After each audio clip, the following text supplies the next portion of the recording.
Bismillahirrahmanirrahim. Assalamualaikum warahmatullahi wabarakatuh.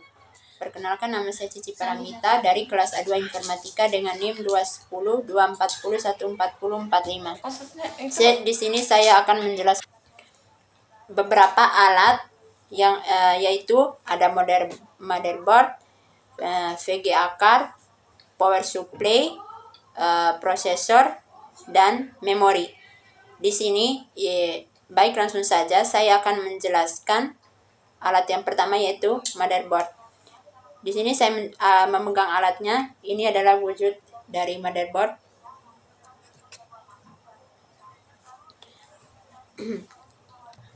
Dan adapun penjelasannya, yaitu motherboard adalah komponen utama dalam sebuah komputer yang berfungsi sebagai tempat terhubungnya seluruh komponen komputer. Beberapa fungsi dari motherboard yaitu: yang pertama, mengatur aliran data. Yang kedua, menghubungkan komponen. Dan yang ketiga, mengontrol komunikasi. Adapun jenis dari motherboard yaitu: yang pertama ada ATBB, yaitu jenis motherboard yang lebih tua. Yang kedua ada ATX, jenis motherboard yang paling umum digunakan pada saat ini.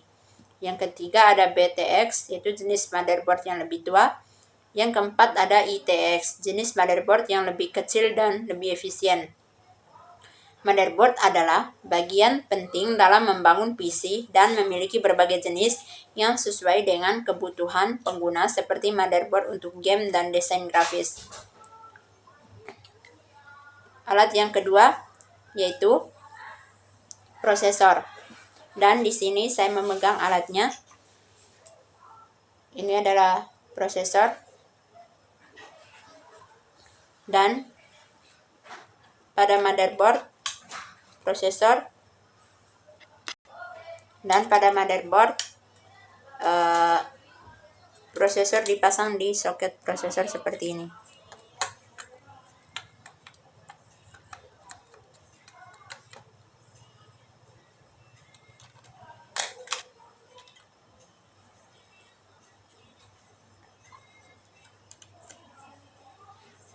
Ini adalah prosesornya.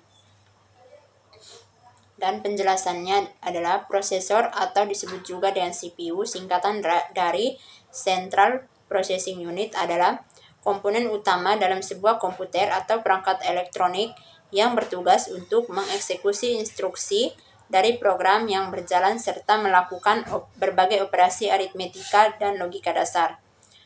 Adapun fungsinya yaitu: yang pertama, eksekusi instruksi. Yang kedua, pengolahan data. Yang ketiga, koordinasi perangkat. Dan yang keempat, manajemen sumber daya.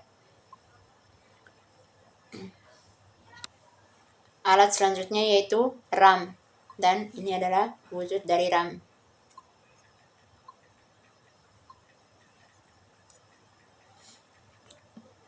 Penjelasan dari RAM yaitu: RAM adalah jenis memori komputer yang digunakan untuk menyimpan data sementara yang dapat diakses dengan cepat oleh CPU.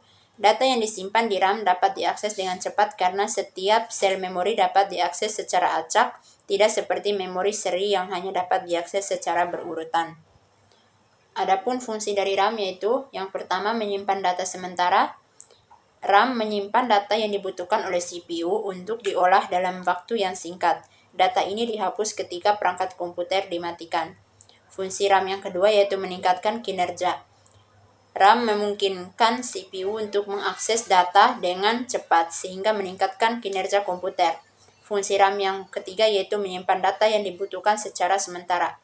RAM menyimpan data yang dibutuhkan oleh aplikasi atau sistem operasi dalam waktu yang singkat, sehingga data tersebut tetap tersedia untuk diakses oleh CPU. Ada dua jenis utama RAM. Yang pertama ada SRAM atau Static RAM. Memori ini menyimpan data dalam bentuk biner 1 atau 0. Yang kedua DRAM atau Dynamic RAM. Memori ini memerlukan pengisian ulang atau refresh periodik untuk mempertahankan data. Yang cara kerja RAM yaitu: RAM bekerja dengan mengakses sel-sel memori yang terdiri dari 0 atau 1. Setiap sel memori memiliki alamat unik yang dapat diidentifikasi oleh CPU. Alat berikutnya yaitu power supply, dan ini adalah penampakannya.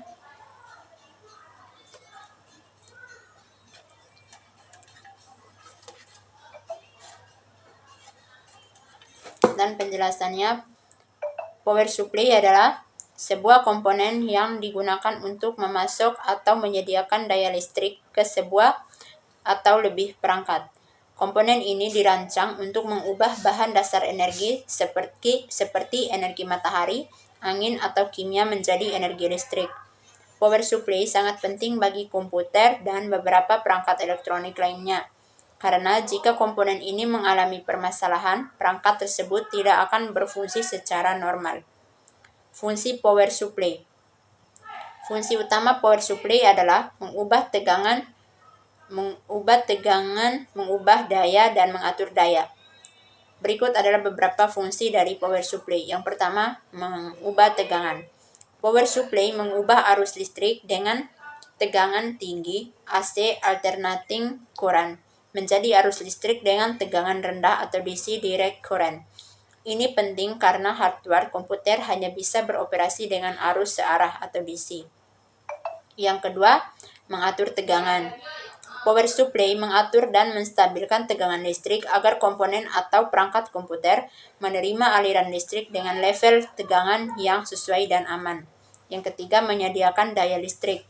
Power supply menyediakan daya listrik yang cukup untuk semua komponen di dalam perangkat elektronik. Beberapa jenis sambungan power supply yang umum digunakan. Yang pertama ada sambungan DC.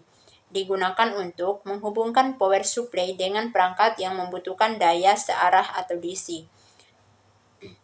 Sambungan DC biasanya memiliki kabel dengan terminal yang sesuai dengan tegangan yang dibutuhkan seperti 5V, 12V, dan 3,3.3V. Yang kedua ada sambungan AC. Digunakan untuk menghubungkan power supply dengan sumber daya listrik utama seperti stop kontak.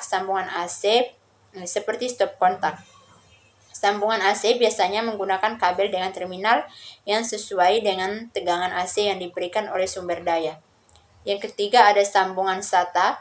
Digunakan untuk menghubungkan power supply dengan hard drive SATA. Sambungan SATA biasanya menggunakan kabel dengan terminal yang sesuai dengan tegangan yang dibutuhkan oleh hard drive SATA. Yang keempat ada sambungan Molex. Digunakan untuk menghubungkan power supply dengan perangkat seperti floppy disk, CD-ROM, dan perangkat lainnya yang menggunakan sambungan Molex. Yang kelima ada sambungan PCLA. Digunakan untuk menghubungkan power supply dengan perangkat PCLA seperti kartu grafis dan kartu jaringan. Yang keenam ada sambungan ATX. Digunakan untuk menghubungkan power supply dengan motherboard ATX. Sambungan ATX biasanya menggunakan kabel dengan terminal yang sesuai dengan tegangan yang dibutuhkan oleh motherboard ATX. Yang ketujuh ada sambungan VDD. Digunakan untuk menghubungkan power supply dengan floppy disk drive. Sambungan VDD biasanya menggunakan kabel dengan terminal yang sesuai dengan tegangan yang dibutuhkan oleh floppy disk drive. Yang kedelapan ada sambungan USB. Digunakan untuk menghubungkan power supply dengan perangkat USB seperti mouse dan keyboard. Yang kesembilan ada sambungan VGA. Digunakan untuk menghubungkan power supply dengan kartu grafis VGA. Sambungan VGA biasanya menggunakan kabel dengan terminal yang sesuai dengan tegangan yang dibutuhkan oleh kartu grafis VGA. Yang ke-10 ada sambungan audio. Digunakan untuk menghubungkan power supply dengan kartu suara. Alat yang berikutnya yaitu VGA card. Ini wujud dari VGA card.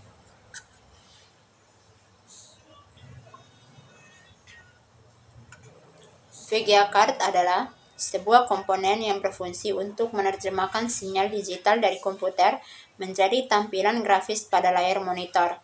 VGA card juga dikenal sebagai graphic card atau video card.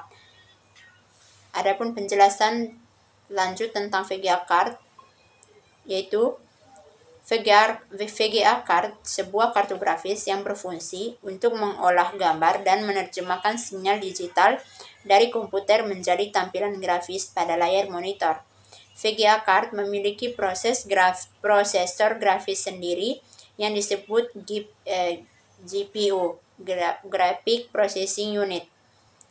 GPU ini bertanggung jawab untuk memproses data grafis yang diterima dari CPU dan kemudian mengirimkannya ke monitor untuk ditampilkan. Fungsi VGA card. Yang pertama, mengolah gambar. VGA card mengolah gambar yang dibutuhkan oleh aplikasi dan perangkat lunak seperti game, software, edit foto atau edit video, dan aplikasi grafis. Yang kedua, menerjemahkan sinyal. VGA card menerjemahkan sinyal digital dari komputer menjadi tampilan grafis pada layar monitor. Yang ketiga, meningkatkan kinerja. VGA card meningkatkan kinerja komputer dalam mengolah data grafis sehingga memungkinkan aplikasi dan game berjalan dengan lebih lancar dan lebih baik. Jenis VGA card. Ada beberapa jenis VGA card. Yang pertama ada VGA onboard, VGA card yang sudah terpasang di motherboard. Yang kedua ada VGA card eksternal, VGA card yang dapat dipasang di slot ekspansi motherboard.